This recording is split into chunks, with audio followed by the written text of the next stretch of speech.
Hello student, welcome to your RV coaching classes. आज हम बात करने वाले हैं द नाउन नंबर के बारे में।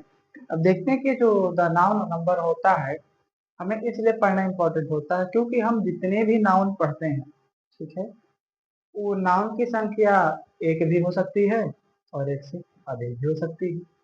लेकिन बात आती है, अगर वो एक है तब तो सिंपल है, वेरी सिंपल, हम उसे काउंट कर सकते हैं। लेकिन अगर वही काउंटेबल नंबर एक से दो हो जाए तो हमें उसे कैसे पता लगाना होगा और उसको हम लिखेंगे कैसे इंग्लिश में, तो उसी को पढ़ने के लिए हम द नाउन नंबर पढ़ते हैं। ठीक है, क्या होता है अगर कोई काउंटेबल नाउन एक हो या एक से अधिक हो, ठीक है, तो उसे पता लगाने के लिए हम नाउन और नंबर को पढ़ते हैं। ठीक है, अगर सिंगुलर से हमें प्लूरल में कोई भी चीज बनाना है तो कैसे बनाते हैं, ठीक है, तो उसकी भी जानकारी हमें इसी में लेनी पड़ती है। अब देखिए, इसे दो भागों में विभाजित किया गया है। ठीक है, नंबर को दो भागों में विभाजित किया गया है। अब बात आता है पहला नंबर क्या होता है। ठीक है, तो कितने भागों में विभाजित किया गया है? दो भागों में। पहला होता है सिंगुलर नंबर। पहला क्या होता है? Singular number. और दूसरा होता है plural number. There are two types of number and singular number, plural number. अब सिंगुलर नंबर को हम क्या करते हैं? सिंगुलर नंबर का मतलब होता है वन। ठीक है, यानी कि जब कोई भी नाउन एक होता है तो उसे सिंगुलर नंबर कहते हैं। और प्लूरल नंबर क्या होता है? यानी कि मोर देन, इसे कहा जाता है मोर देन वन। यानी कि मोर देन वन, एक से अधिक नाउन को किस में लाया जाता है? प्लूरल नंबर में। ठीक है, अब जैसे फॉर एग्जाम्पल देखा जाए, यहाँ पे अगर कोई बॉयज है, ठीक है, कौन है? बॉय है, ठीक है, अगर वो अभी अकेला है, ठीक, और यहाँ पे अगर दो तीन बॉयज हैं, अब क्या होगा? यहाँ पे तो वन और यहाँ पे मोर देन वन। क्या होगा? यहाँ पे मोर देन वन, यानी कि यहाँ पे एक से अधिक है और यहाँ पे एक है। ठीक है, तो जो एक है यानी कि ये सिंगल है। क्या है ये? सिंगल है। और यहाँ पे कई सारे हैं, तो जो सिंगल है इसी को कहते हैं सिंगुलर नंबर। क्या कहते हैं इसे? Singular number. ठीक है, और जो एक से अधिक होता है उसे कहते हैं प्लूरल नंबर। क्या कहते हैं? Plural number. ध्यान से समझिएगा मेरी बातों को। जो वस्तु एक होता है वो सिंगुलर नंबर के अंदर आता है, और जो वस्तु दो होता है यानी कि एक से अधिक होता है तो वो प्लूरल नंबर के अंदर आता है। तो सिंगुलर और प्लूरल के माध्यम से हम किसी भी नाउन की कैटेगरी को पता लगा सकते हैं कि वो क्या एक है या अधिक है। ठीक है, अगर हम हिंदी की बात करें तो जो सिंगुलर नंबर है इसे एक वचन कहते हैं। क्या कहते हैं? एक वचन कहते हैं। और प्लूरल नंबर को बहुवचन कहा जाता है। क्या कहा जाता है? बहुवचन कहा जाता है। ठीक है, यानी कि सिंगुलर को एक वचन कहा जाता है और प्लूरल को बहुवचन कहा जाता है। तो ये नंबर को दो कैटेगरी में बांटे गए हैं, पहला सिंगुलर नंबर और प्लूरल नंबर।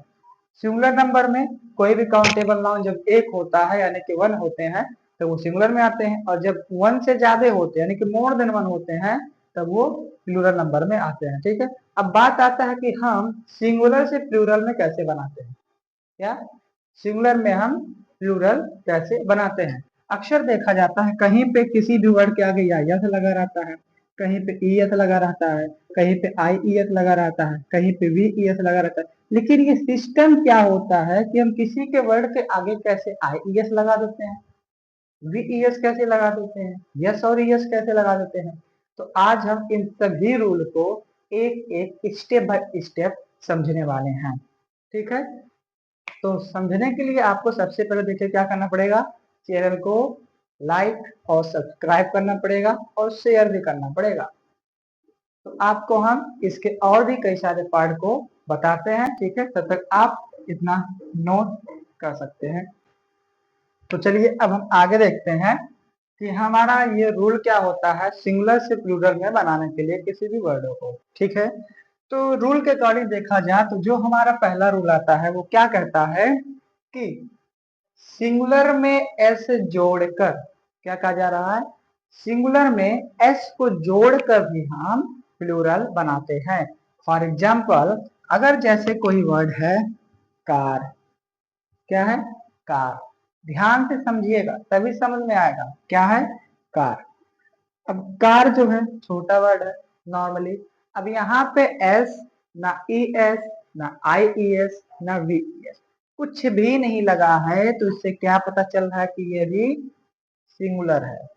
अब हमें इसको सिंगुलर से प्लूरल में कन्वर्ट करने के लिए एस लगाना होगा, तब जाके क्या बनेगा, प्लूरल। क्या बनेगा, प्लूरल।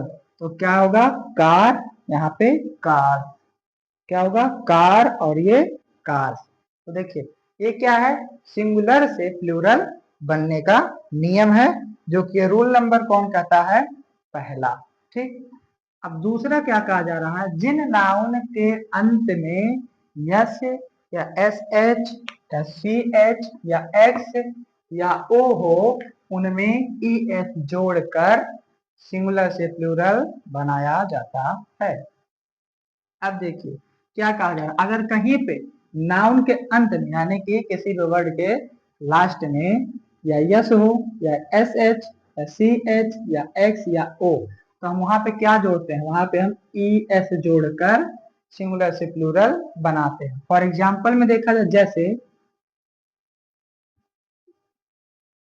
क्लास, अब क्लास में जो है ना, इसका जो लास्ट वर्ड है क्या आता है, डबल एस। क्या रहा क्लास में लास्ट वर्ड, डबल एस। तो रूल के अकॉर्डिंग क्या कहा गया है, अगर किसी भी नाउन के अंत में डबल एस हो या सी एच हो या एस हो या एस एच हो या एक्स हो या ओ हो, तो उसमें हम क्या करते हैं, ई एस जोड़ते हैं। तो हम इसको क्या लिखेंगे, क्लासेज। क्या लिखेंगे, क्लासेज। ई एस जोड़ देंगे तो क्या हो जाएगा, क्लासेज, ठीक है। जैसे हम दूसरा एग्जांपल लेते हैं, जैसे बॉक्स, डी ओ एक्स, तो लास्ट में क्या है, वाई है, और जब अगर वाई होगा नाउन के अंत में तो हम क्या लगाएंगे, ई एस लगाएंगे, तो क्या हो जाएगा इसका प्लूरल, बॉक्सेस। क्या हो जाएगा, बॉक्सेस, ठीक। इतना समझ में आया। अब तीसरा रूल क्या कह रहा है, अगर किसी भी नाउन के अंत में वाई हो, क्या हो, वाई हो, और वाई से पहले कोई कॉन्सोनेंट हो, क्या हो, वाई से पहले कोई कॉन्सोनेंट हो, तो हम वाई को आई में बदल देते हैं। क्या करते हैं, वाई को आई में चेंज कर देते हैं, और उसके बाद ई एस को जोड़कर हम सिंगुलर से प्लूरल बना देते हैं। जैसे बेबी, क्या है, बेबी। अब बेबी के लास्ट में क्या आया है, वाई। तो क्या करेंगे, रूल क्या कहता है, अगर नाउन के अंत में वाई हो और वाई के पहले कॉन्सोनेंट हो, तो वाई के पहले बी है, तो बी हमारा क्या है, कॉन्सोनेंट है। क्या है, कॉन्सोनेंट है। तो हम वाई को चेंज कर देते हैं किसमें, आई में। किसमें करते हैं, आई में। तो हम क्या करेंगे, इसको लिखेंगे बी ए बी, वाई को चेंज करेंगे किसमें, आई में, और ई एस को जोड़कर प्लूरल बना देंगे। तो आप क्या लिखेंगे, ई एस, तो क्या हो जाएगा, बेबीज। क्या हो जाएगा, बेबीज। इस प्रकार से हम वाई वाले शब्दों को सिंगुलर से प्लूरल बनाते हैं, ठीक। अब देखिए चौथा रूल क्या कहता है, अगर किसी भी शब्द के लास्ट में या यफ हो या एफ ई हो, तो हम एफ या एफ ई को वी में चेंज कर देते हैं। किसमें करते हैं, वी में चेंज कर देते हैं, और ई एस को जोड़कर प्लूरल बना देते हैं, ठीक। जैसे फॉर एग्जाम्पल वाइट, तो अब देखिए वाइट के लास्ट में क्या है, एफ ई, तो हम क्या करेंगे, इसको प्लूरल बनाने के लिए एफ ई को चेंज कर देंगे किसमें, वी में। तो क्या लिखेंगे, डब्ल्यू आई वी, और उसके बाद ई एस को जोड़ देंगे तो हो जाएगा ई एस, तो क्या हो जाएगा, वाइट्स। क्या हो जाएगा, वाइट्स, ठीक। अब जैसे दूसरा एग्जांपल देखिए, thief, T H I E F, thief. अब थीफ में क्या है, एफ हमारा है, ठीक है, लास्ट में है, तो हम एफ को क्या करेंगे, चेंज कर देंगे किसमें, वी में। तो क्या लिखेंगे, THIE और F को चेंज किए V में, उसके बाद हम ES को जोड़ देंगे तो ये हमारा प्लूरल बन जाएगा। तो क्या हो जाएगा, थीव्स। क्या हो जाएगा, थीव्स। इस प्रकार से हम किसी भी वर्ड के लास्ट में अगर F या FE आता है तो उसे V में चेंज करके और उसके आगे ES को जोड़ के सिंगुलर से प्लूरल बना देते हैं। ठीक, नेक्स्ट क्या कहा जा रहा है, कुछ नाउन के अंदर वावेल को बदलकर प्लूरल बनाते हैं। यानी कि कुछ ऐसे भी वर्ड होते हैं जिनके अंदर के वावेल को, वर्डों को हम चेंज करके क्या करते हैं, प्लूरल बनाते हैं। अब ध्यान समझेगा, जैसे फॉर एग्जाम्पल कहीं लिखा हो मैन, MAN मैन, ठीक। अब मैन में जो ए है ना, क्या है, वावेल है, तो इसको हम चेंज कर देंगे। क्या कर देंगे, चेंज कर देंगे। अगर इसका प्लूरल बनाना होगा तो लिखेंगे MEN मैन। क्या जाएगा, MEN मैन। तो देखिए यहाँ पे क्या है, वावेल वावेल चेंज हो गया, ए भी वावेल ए भी वावेल। तो रूल क्या कहता है, कुछ नाउन के अंदर के वावेल को बदलकर प्लूरल बनाते हैं। तो वावेल को क्या कर दिए, यहाँ पे बदल दिए। यहाँ पे क्या है, MAN मैन, अब यहाँ पे क्या हो गया, MEN मैन। ठीक है, जैसे ओमैन। अब ओमैन में हम क्या करेंगे, इसको ए को क्या करेंगे, वावेल को चेंज कर देंगे तो क्या हो जाएगा, ओमेन। क्या हो जाएगा, ओमेन। समझ में आया। तो आपको क्या करना है, इन सभी रूल्स को, ये पांचों रूल्स को क्या करना है, नोट डाउन करना है और इसके कुछ वर्ड को भी साथ साथ में एग्जाम्पल के रूप में लिखना होगा। तब जाके आपको ये द नाउन नंबर के रूल क्लियर होंगे कि हम किसी भी सिंगुलर नाउन को प्लूरल नाउन में कैसे बना सकते हैं। ठीक, तो आई थिंक आपको समझ में आ गए होंगे। आपको हर एक स्टेप बाय स्टेप बताया जाएगा और आप इस चैनल से जुड़े रहें। आपको इंग्लिश में हर एक डीप डीप जाकर टॉपिक को भी समझाया जाएगा जो आपको और किसी क्लास में भी जल्दी नहीं मिलने वाला है। तो आई थिंक आपको ये क्लियर हो गए होंगे कि हम सिंगुलर से प्लूरल कैसे बनाते हैं। तो प्लीज अगर अच्छा लगे तो चैनल को सब्सक्राइब करें, लाइक करें, शेयर करें। तो चलिए फिर मिलते हैं नेक्स्ट क्लास में।